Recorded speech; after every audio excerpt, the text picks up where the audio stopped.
Om Swastiastu, Namo Buddhaya, Witik Tong Dien, Rahayu. Assalamualaikum warahmatullahi wabarakatuh. Shalom Alaikum. Saudara-saudaraku sebangsa dan saudara-saudaraku seumat sedunia, izinkan pada hari ini saya Cahyadi Nugroho dengan mengucap syukur kepada Tuhan Yang Maha Esa, Yang Pengasih, memulai satu kegiatan diskusi,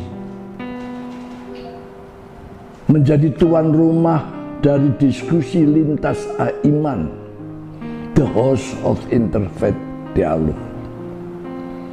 Justru kami adakan dan kami lakukan di bulan Mei ini.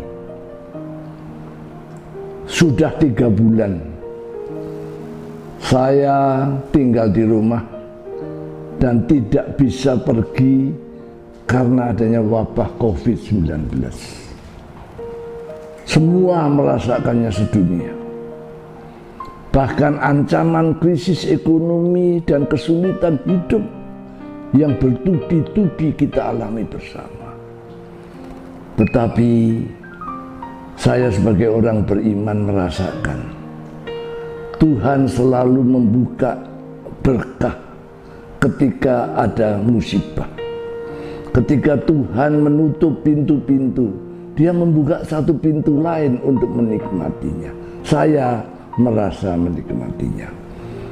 Berpuluh tahun belakangan ini saya tidak pernah merasakan kenikmatan seperti ini, di mana saya bisa berkumpul bersama istri, anak, cucu, dan keluarga besar di rumah dalam waktu yang panjang tanpa memikirkan urusan-urusan yang memberati di dunia ini.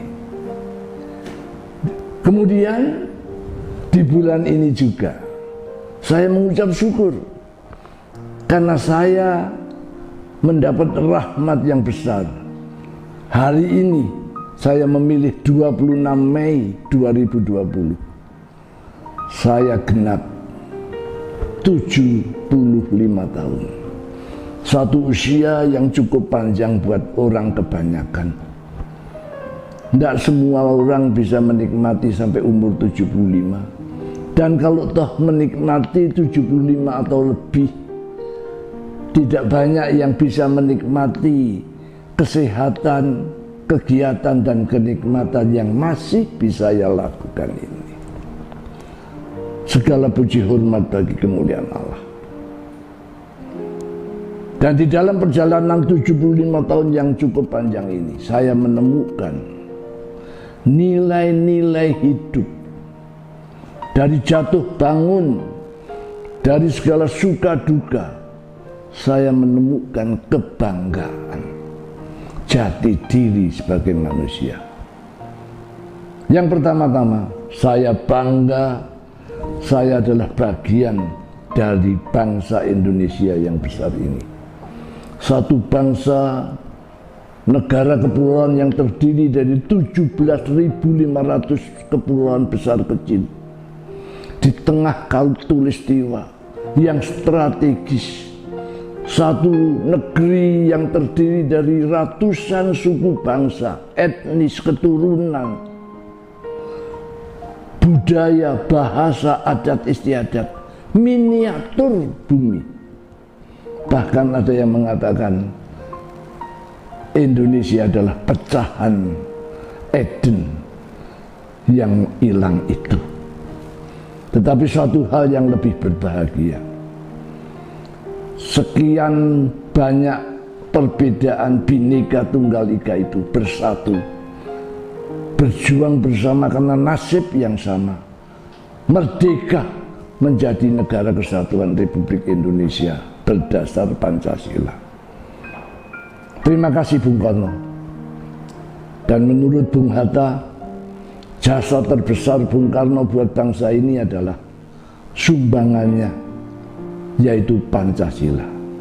Pancasila yang mempersatukan bangsa Indonesia, Pancasila yang sila pertamanya adalah ketuhanan yang Maha Esa. Sila ini adalah satu renungan sangat dalam, pencapaian kesadaran sangat tinggi, nyaris sempurna. Karena dalam sila ketuhanan yang Maha Esa ini terkumpul kesadaran bahwa sekalipun kita berbeda-beda agamanya, kita ini punya Tuhan yang satu. Luar biasa Bung Karno ini. Saya ingat pemimpin-pemimpin agama, nabi, rasul, dan orang bijak, dengan tuntunan Tuhan yang satu itu telah menemukan nilai-nilai yang sama. Persis seperti yang dikatakan penulis besar orang Islam Jalaluddin Rumi. Kebenaran itu seperti sebidang cermin di tangan Tuhan yang satu, yang terhempas ke bumi dan pecah, dan masing-masing mengambil potongan-potongan itu dan merasa itulah kebenaran utuh, sehingga agama yang satu itu Tuhannya menjadi titik pertikaian yang menyengsarakan rakyat. Untuk itulah kami bertemu dengan banyak tokoh agama untuk membicarakan, berdiskusi, mencari kebenaran yang satu itu. Dan Tuhan itu satu adalah satu upaya kecil untuk disumbangkan kepada bangsa, kepada dunia, agar kita sama-sama mencapai kesatuan yang hakiki itu. Kita tidak usah pindah agama, kita tidak usah berebut umat beragama, karena Tuhan kita satu. Mari kita lihat orang-orang Yahudi yang banyak nabinya yang dipilih menjadi saluran. Dalam kitab sucinya ditulis Shema Israel, Yahweh Elohinu, Yahweh Echad. Dengarlah hai Israel, Yahweh itu Allah kita, Yahweh itu satu. Yang diterjemahkan dalam bahasa Yunani, Kurios Odeos, Tuhan itu Allah kita, Tuhan itu satu. Dibenarkan oleh Nabi Muhammad SAW dalam surat Al-Ikhlas ayat pertama, Qul huwallahu ahad. Dan yang luar biasa, orang-orang bijak, pemimpin-pemimpin agama Hindu